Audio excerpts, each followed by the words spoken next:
সামগ্রিকভাবে প্রচেষ্টা করা হয়েছে এই এই ব্যবসায়িক কর্মকাণ্ডগুলোকে সহজ করার জন্য এবং এবং আপনি নীতিতে দেখবেন যে যে রাজস্ব নীতিগুলো এসছে এখানে কোনো প্রতিষ্ঠানকে কোনো বিশেষ সুবিধা দেওয়ার জন্য বা যেটা আগে হতো যে একটা প্রাতিষ্ঠানিক বিভিন্ন দেন দরবারের মাধ্যমে নীতি তৈরি করা এবং কাউকে বিশেষ সুবিধা দেওয়ার জন্য নীতি তৈরি করা, এখান থেকে যে উত্তরণ করা হয়েছে এটাই একটা গুণগত পরিবর্তন বলা যায়। বাট এটা তো অবশ্যই কেবল শুরু।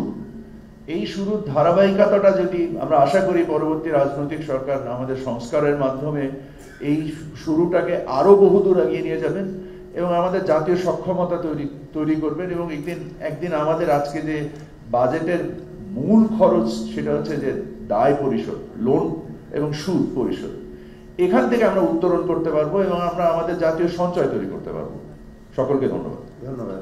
আচ্ছা, প্রশ্ন করেন এখন। স্যার আমি যদি একটু অনুমতি দেন তাহলে স্যার আমি একটু জাস্ট এই সুযোগে, যেহেতু আমাদের কোরবানির একটা সময় চলছে স্যার, এই সুযোগে বলি, আপনারা জানেন যে আমরা প্রধান উপদেষ্টার নির্দেশনায় চামড়ার ব্যাপারেও যদি দেখেন যে আমরা অভিনব যত পদক্ষেপগুলো নিচ্ছি, জানালি উপদেষ্টা যেরকম বিনিয়োগকে সহায়তা করার জন্য রাজস্ব বোর্ড যে আপনার এলএনজির উপরে ভ্যাট কমিয়েছে এবং আমাদের যে এফএসআর এর যে সক্ষমতা আছে সেই অনুযায়ী আমরা যে অতিরিক্ত যে আরো এলএনজি কেনা হচ্ছে, অর্থ মন্ত্রণালয় এই ক্ষেত্রে উদার মানে সাহায্য এক্সটেন্ড করছে এবং আমাদের মজুদ নিরাপদ খাদ্য মজুদের ক্ষেত্রেও যে মজুদ সৃষ্টি করা হয়েছে, এই যে সামগ্রিক প্রচেষ্টা এবং এই কোরবানির চামড়াকে আমরা এক হচ্ছে বহুমুখীকরণ এবং এটাকে সংরক্ষণ মজুতকরণের সক্ষমতা বৃদ্ধি করার জন্য